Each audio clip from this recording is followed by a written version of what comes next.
Standing here with Ovide-Lamontagne, once again we meet up on the campaign trail. Yes, indeed. And we are at the home of Senator Gordon Humphrey, who Yes. has endorsed you and just had quite the rally for you. Right. It seems like a lot of the conservatives are certainly coming out for you. And when I say conservatives, the name recognition type folks. Yes. Nobody cares about Skip Murphy, but a Senator Gordon Humphrey, obviously that means a lot. Yes, it does. Yeah.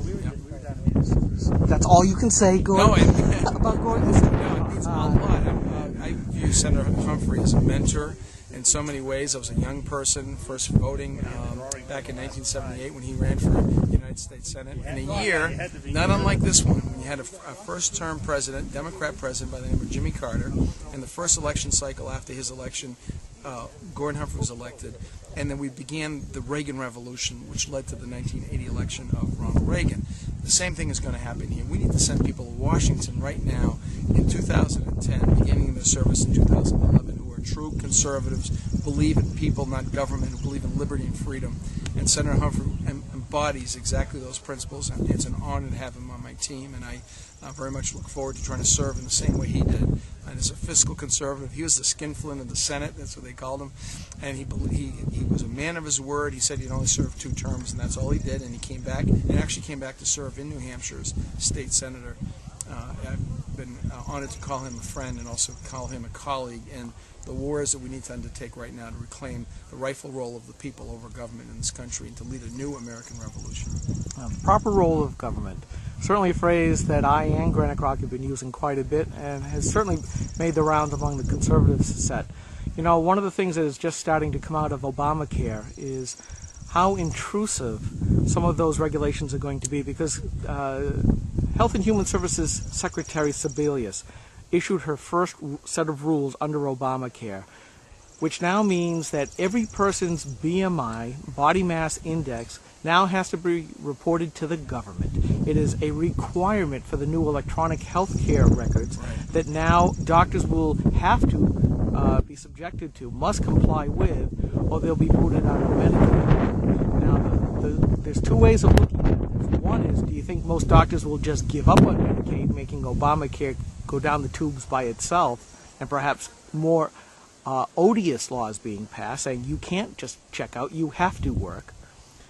The other thing is that the proper role of government? What should most people do when they say, why should I send my BMI to the government? What business is it of theirs? Skip, is there anything really much more private than one's medical records and the treatments you receive and the situation you find yourself in as a physical matter? The relationship between physicians and patients is one that we find inviolate, and yet this government wants to put the IRS between the patients and the doctors, and the kinds of rules and regulations you're talking about are going to expose us more and more to government oversight and control. That is not the role of the federal government. We need to decentralize the Medicare system and the health care system in this country, move it away from Washington control and regulation, and the Obamacare legislation does exactly the opposite, and we'll only start to see the tip of the iceberg about the intrusive over-regulation and over-control of government in our personal lives through this legislation as well as other legislation that's coming down the pike. Essentially, this is a pincer movement because government has gotten so involved in paying for health care, they now believe that they should control their costs by controlling us. Your comments about this pincer movement, and what will you try to do? What I'll try to do is stop Obamacare in its tracks, repeal it, and then start working on true changes and in the system that will help to increase the quality and lower the costs of health care in this country. And that's only going to happen once patients start to act as consumers, make decisions about cost and quality when they receive services rather than simply going to whoever they're referred to and not being mindful at all of what the cost differential is between one place or another. When we let insurance companies sell across state lines, so there's a more robust competitive marketplace, and insurance companies can offer an array of services and coverages that they can't now. And then finally, to make sure that it's a system that's locally grown, developed, administered, which it has been in the past.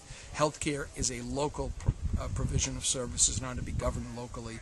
I would block grant Medicare monies to the states. I would allow the states to design the healthcare insurance and delivery system that works best for their citizens. And we'll have 50 different delivery models, but you know what? Well, that's the way our system of government is supposed to work. The states are all either incubators or innovators of democracy and productivity and achievement, and then they can compare one with the other to develop the best system for their citizens. Well, it's certainly the case that federal money always comes with strings, and in this case we're finding out that federal money comes handcuffs because, you know, they want to pay for us, but they also want to control what we can and cannot do. Yeah, and my question is, freedom?